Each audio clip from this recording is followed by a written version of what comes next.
Ideja trajnostne mobilnosti mesta je predvsem umik motornega prometa iz mestnega jedra, zato občina v izboljšanju trajnostne mobilnosti predvideva projekt Parkiraj in pelji.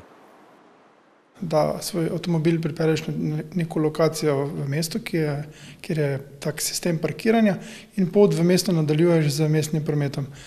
Največ sistemov je taki, da je potem parkiranje avtomobila brezplačno, vendar potem vožnja z avtobusom pač pomeni neko ali ugodnejšo cenovno politiko do tega načina parkiranja ali pa potem kak drug način, pač tarifni, ki se določi za ta način parkiranja.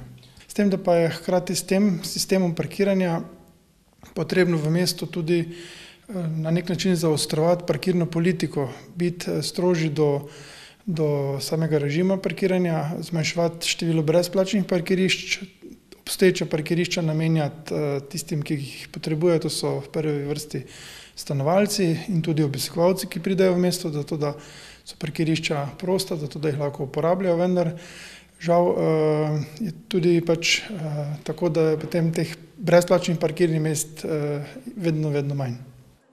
Trajnostno mobilnost bo občina skušala spodbujati tudi z ureditvijo kolesarskih povezav med mestnimi četrtmi in krajevnimi skupnostmi.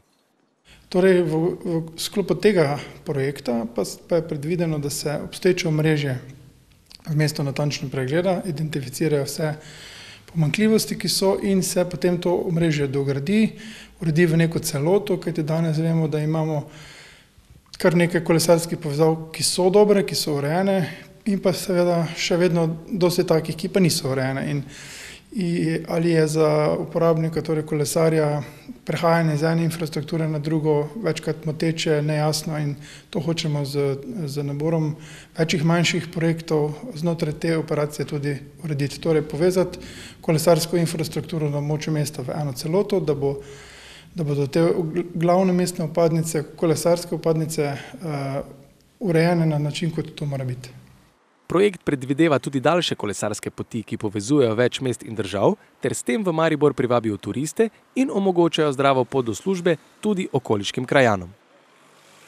To je že obstoječa linijska mednarodna povezava, Dravska kolesarska pot, ki poteka vse od Avstrije, potem iz Dravograda do Maribora in naprej v smeri Hrvaške. Zaradi tega je to ena pomembna, tako turistična kot, bi rekel, za nas tudi linijska povezava, saj bodo lahko prebivalci občine Maribor iz bližnjih krajev, kot so Limbuš, Laznica, Trčova, bodo lahko tudi potem hitreje s kolesom prihajali v službo, kar bo nekako si želimo razbremenilo promet, cestni promet in tudi nekako trajnostno mobilnost podkrepilo. Mariborska kolesarska mreža v projektu trajnostne mobilnosti vidi velik potencial. Gre namreč za nek projekt, ki presega v bistvu 20 let našega dela, ne?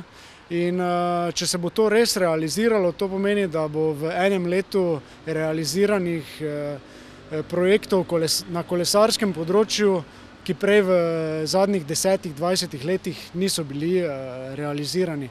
Sicer pa z optimizmom zrejo prihodnost in verjame v zdrav način prevoza, nekoč za industrijo onesnaženega mesta.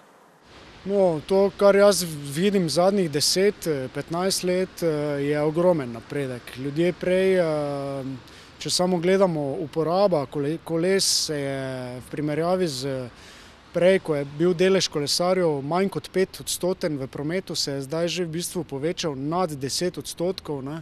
To pomeni, da ljudje v praksi so to sprejeli, kolesarjev. Ne. Zdaj v bistvu je kolesarjev v prometu že toliko, da bi si res želeli, da bi te spremembe bile tudi, da bi spremljale ves ta razvoj. Ne.